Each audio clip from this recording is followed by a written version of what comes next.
I'm Doug Doyle with the art of the story. Popular jazz standard Sweet Georgia Brown was written in 1925 and has been recorded many times by artists including Cab Calloway and Ella Fitzgerald. But it's most associated with the Harlem Globetrotters, the legendary basketball team that brings laughter and excitement all over the world. Ridgewood, New Jersey resident and veteran branding executive Keith Dawkins became president of the Harlem Globetrotters in 2022.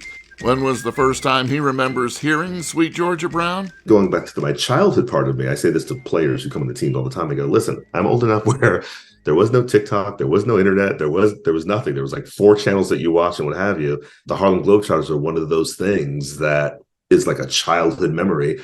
And those athletes and those stars and that Sweet Georgia Brown on whether it was Wild World of Sports or seeing them on Scooby-Doo or Lunchbox, they were unbelievably a part of my childhood.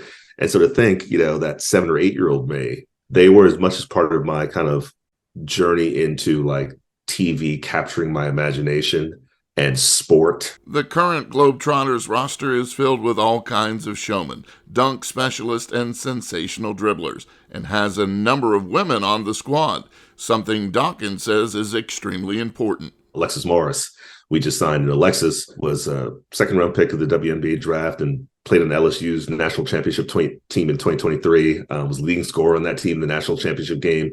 And so for me, what's important about that, not just as it relates to women, but as it relates to elite basketball players, period. Now the Globetrotters are getting back to, yes, we should be a place where if you're an elite player, just like Will Chamberlain was once here, just like Connie Hawkins was once here, just like Sweet Lou Dunbar, who's still on the roster, right, as in a veteran way, was that. Now it gives elite athletes in the basketball world to go, okay, and my differing offerings that I'm thinking about that might be obtainable for me. That's from G League to WNBA to go play abroad, Europe, Mexico, wherever.